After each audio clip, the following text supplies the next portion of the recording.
The Mystara project is proud to present Part 18 of the Creatures of Mystara series. In this video we look at the prehistoric bovines, known as aurochs. Aurochs were introduced in the 1990 Hollow World Set Adventure book, on page 21.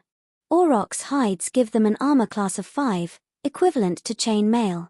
They have an impressive 6-hit dice, typically having 20 hit points, which is less than the average of 27.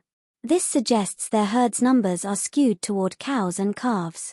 Bulls can reach up to 6 feet high and cows up to 5 foot 1 inch. They are considered large creatures due to their bulk. Bulls weigh between 15,430 coin to 33,070 coin, and cows weigh from 11,020 coin to 15,430 coin. Despite their bulk, they are considerably more athletic than modern bovines, and 75% faster than an unencumbered human. Individuals attack by butting. The damage of 2 to 12 accounts for their blunt horns as well. They are predominantly found in herds of 20 to 200, grazing on plains. Some also graze in woodlands and marshes. Their toughness allows them to save as 4th-level fighters, instead of the usual animals, who save as a fighter level equal to half their hit dice. They have a stubborn morale of 9. As animals they have no treasure, an intelligence of 2, and are neutrally aligned. Aurochs possibly first evolved on the steppes and plains of Scotha, well before Mystara's first humans. The Tanagoran nomads of the southern plains herded them by no later than 6000 BC. After the Great Rain of Fire in BC 3000, some Oltecs fled to central Scotha, which they named Gen. Some of these Genites took up a nomadic life on the steppes, domesticating horses and aurochs. In BC 1600, some aurochs were transported by the Immortals to the Hollow World to accompany Genite clans who supported gender equality in their civil war. Sometime between BC 1550 and BC 1100, the aurochs of the Genite steppes of Scotha began dying from disease. The Genites set about breeding smaller bovine breeds from the surviving aurochs, producing modern oxen and other cattle. Eventually, the Outer World Genites had no more aurochs, leading to the incorrect belief that the Outer World species is extinct.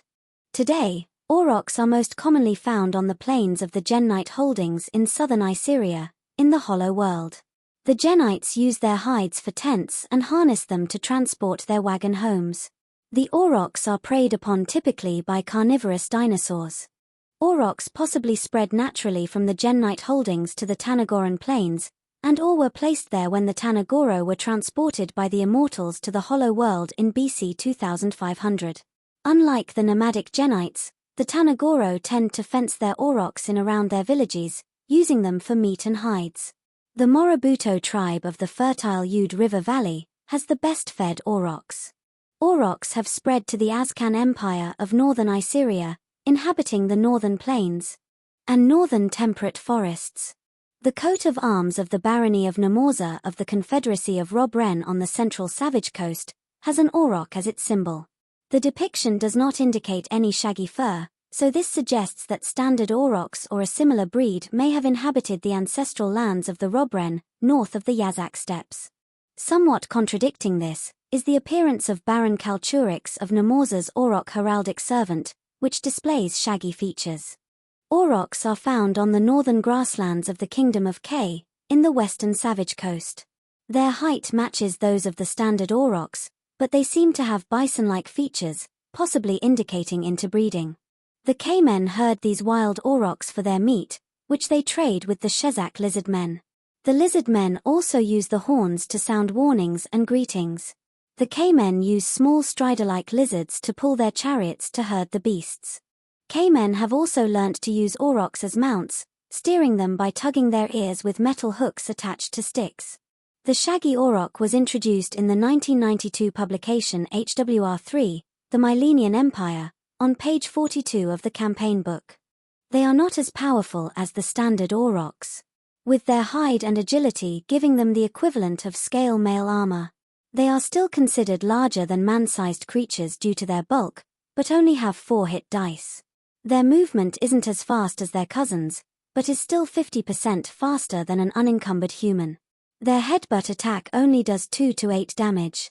Their maximum herd size is also 200, but they can be encountered just in pairs. They also theoretically save better than normal animals due to their toughness, but not in practice, as fighters of levels 1 to 3 have the same saves. They have an unmotivated morale of 6. As animals, they have no treasure, 2 intelligence, and are neutral. Shaggy aurochs are found in the hills and pastures of the Hollow World's Mylenian Empire. Mylenian herders tend them for their meat, milk, and wool. They make cheese from their milk. Aurochs are most likely to be encountered in the Hollow World, either by native or visiting PCs. Lower-level characters could possibly handle a pair of shaggy aurochs, especially with a sleep spell, but a herd would be too tough. Protecting the herd from predators or hunters could be viable options. Lower expert-level parties may be able to handle small herds with magic. A prize bull may have been stolen, the PCs must retrieve it. A possible adventure occurs for Gen Knight PCs or their allies in AC 1010, when their aurochs begin dying of disease. There are insufficient Gen Knight clerics to cure the disease, so the PCs are requested to seek out the legendary Nithian healer, Tibnuhati. If the PCs succeed in getting Tibnuhati's aid, the healer requires them to fetch obscure potion ingredients for the cure, like Tyrannosaurus Rex teeth and pterodactyl eggs. On the outer world, the PCs may be asked to find Auroch remains for archaeological or magical research. Those based in or visiting the Savage Coast could encounter them in the Kingdom of K, possibly mounted by K-men. A K-man PC might try to capture one to use as a mount, a challenge in itself, compounded by a Tyluk goblin raid. This concludes our look at the prehistoric ancestors of the oxen, the mighty Aurochs.